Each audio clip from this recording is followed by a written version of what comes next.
Okay, so what we're going to be doing now is we're going to be going through about half of the Unit 1 review solutions, just because there's pretty much 2 of every kind of problem, so we don't necessarily need to do them all. If what I'm doing is not sufficient, please, let me know, and I can always put up more examples if need be, but this should be plenty for you, okay? So the first one, we're going to graph the inequalities.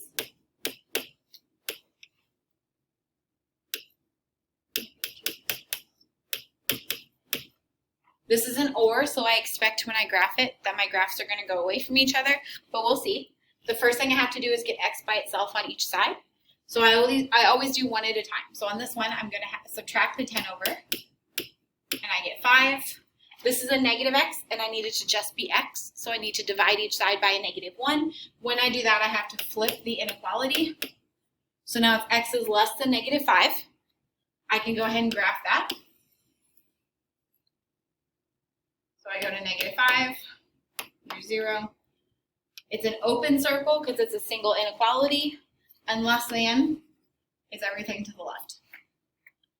I go ahead and do the one on the right. I'm going to use a different color just so you can see it. I'm going to add the 6 over. Negative 2x is less than negative 16. Divide each side by negative 2. Gives me negative 16 divided by negative 2 is 8. Then I just get an x. I have to flip the sign. So I get x is greater than 8, so I plot 8 on my number line. Again, it's an open circle because it's a single inequality, and then I'm going to shade values larger than 8. If you're just following the arrow on which way to shade, that's fine, but your variable has to be on the left. If it's not, it's going to screw you all up, okay?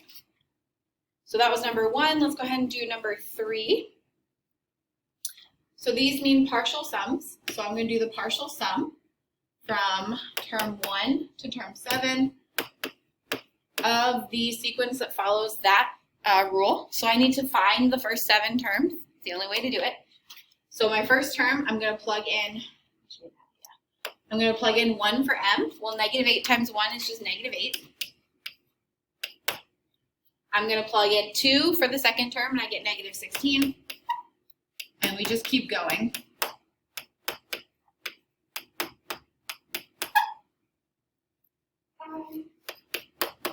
6, 7. I'm going to plug all that in because I haven't done it yet.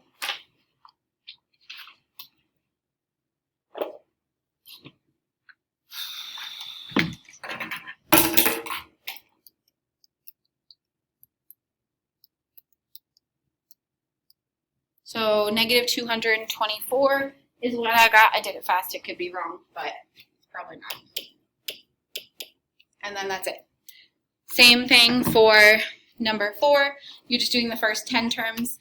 Plug in numbers 1 through 10 to find terms 1 through 10. Number 5, evaluate each function just means to plug in the variable value it gave you. So w of negative 3 is going to be negative 3 times negative 3 cubed minus 2 times the negative 3 squared. I always do exponent first. So negative 3 cubed is actually negative 27. So this becomes negative 3 times negative 27 minus 2 times negative 3 squared is 9. Multiply it out. 81 minus 18. Anybody want to guess? No, you're not fun. Okay, that'd be 63. Same thing for number 6. On number 7, if I'm moving too fast, that's fine. You can always pause the video, okay? On number 7, we were doing substitution. So my 2 equations are y equals x plus 5 and y equals x minus 3. Well, they're both already solved for y, so I'm just going to set them equal to each other. So I'm going to have x plus 5 equals x minus 3. I subtract this x over here, and I get 0x is equal, subtract that over there, to negative 8. Well, 0x is just 0, and I get 0 is equal to negative 8. Is that true? Does 0 ever equal negative 8? No, so this is no solution.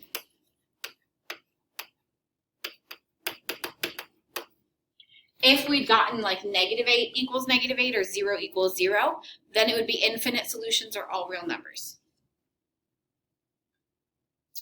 On number 8, again, you can just set them equal to each other. You do have a fraction, so I'm going to suggest you multiply everything by 6 to eliminate that fraction and then start putting things together.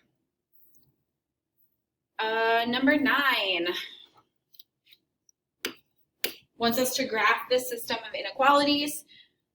We just graph it like a normal equation to begin with. So the first one, I'm going to use red.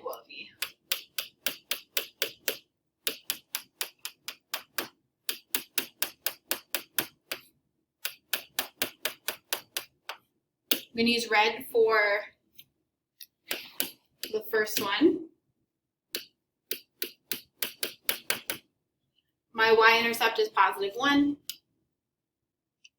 My slope is +5 over +4, so that's rise over run. So from here, I'm going to go up 5.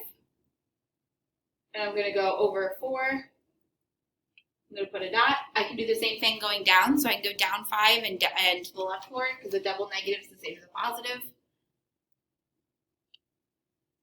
This is a double inequality, so I'm going to be using a solid line.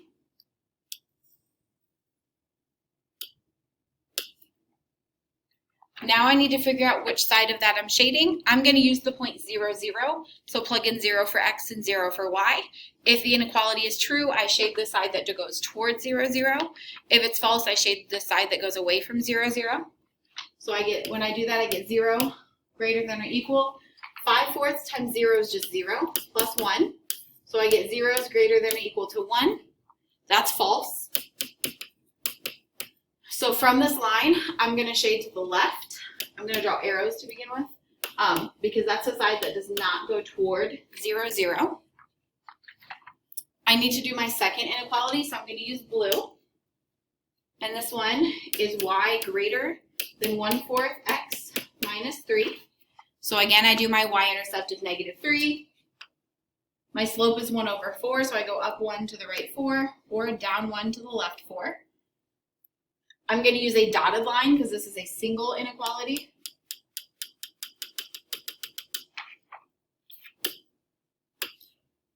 And then I'm going to plug in 0, 0 to see which way I'm shading. So when I do that, I get 0 is greater than -3, which is true. So on the blue line, I'm going to shade toward the point 0, 0. So I'm shading up. And then my overlapping shaded section is this whole thing right here, because it met both of the criteria.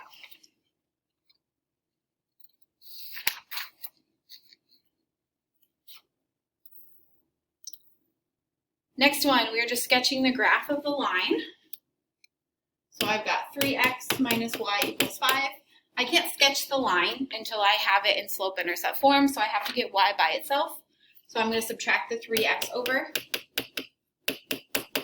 Then I'm going to divide everything by -1 because I have a negative y right now, which gives me 3x and then minus 5. I go ahead and graph this. This is my y-intercept. That's my slope. I go up 3 over 1, and I draw my line. You should have 3 points before you draw your line, but I'm working kind of fast. On number 12, you're writing the equation, so I'll do this one with you. I'm not going to draw the line, but it has a y-intercept at -1, and then I can see that my slope is 2. So my slope-intercept equation would be y equals 2x minus 1. It wants it in standard form, which means I need to have the x term over on the left. It has to be positive, and it can't be a fraction. So I'm going to subtract it over. I get -2x plus y equals -1. It can't be negative, so I have to multiply everything by -1, which leaves me with 2x minus y equals 1. And that's your standard form.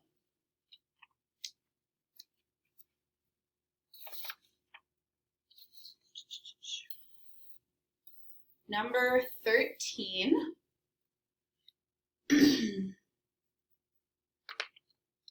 My sequence is 2, 22, 42, 62, and so on. And it wants to find a of 39. Okay. The first thing I have to do is check to make sure this is in fact arithmetic. So I need to figure out my common difference. From the first term to the second term, I'm adding 20. From the second term to the third term, I'm also adding 20. And same from the third to the fourth. So it's pretty obvious that this is an arithmetic sequence because it's a constant addition change. Remember, arithmetic is addition or subtraction with a common difference of 20. So now I need to find the explicit formula because that's going to help me find the 39th term without having to find the 38 before. So I go ahead and do my table. So sequence value or term and then value. So my first term is 2, my second term is 22, third term is 42, fourth term is 62. I need to figure out how I'm getting from here to here. So we always start by multiplying by our common difference. So we're going to say 20 times term 1 equals 20. Is that what my sequence value was? No. So how do I get from 20 to 2? Well, I can subtract 18. Maybe that will work. So let's test it on the next one. So I'm going to do 20 times term number 2 because that's what I'm trying to find, and then minus 18. 20 times 2 is 40. Minus 18 is 22, and that matches. So I think we found our explicit formula, but we need to check it now with another one. So I'm going to try it with the 4. 20 times 4 minus 18. 20 times 4 is 80, minus 18 is 62, and it matches. So my explicit formula is my common difference 20 times my term number minus 18. So if I want to find A of 39, I'm going to plug 39 in for n, and I'm going to solve. So A of 39 equals 20 times 39 minus 18, and we can plug that into our calculator.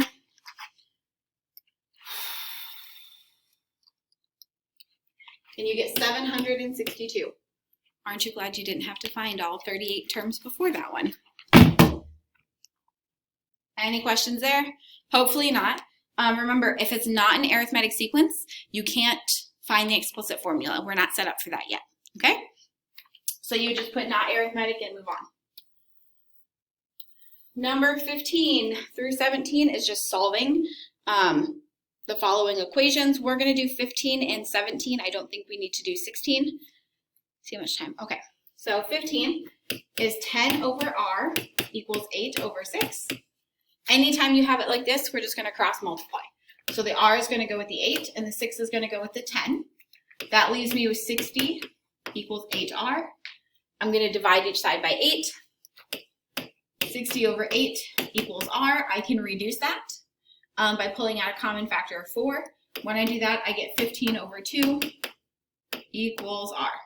And then I'm done. It's kind of the same thing with number 17, except it's an x plus 1 instead of just an x. So I have 2 over 9 equals 5 over x plus 1. I'm still going to cross multiply. So I'm going to have 2 times the entirety of the x plus 1 equals 45, because that's 9 times 5. I need to distribute this 2. I get 2x plus 2 equals 45. Subtract 2, 2x equals 43, and x then equals 43 over 2. I prefer you leave it as a reduced fraction. Don't turn it into a decimal. Okay? So now we're going to go ahead and do some of the 18 through 23, which are operations of functions and composition of functions, but I'm going to do that in the next video.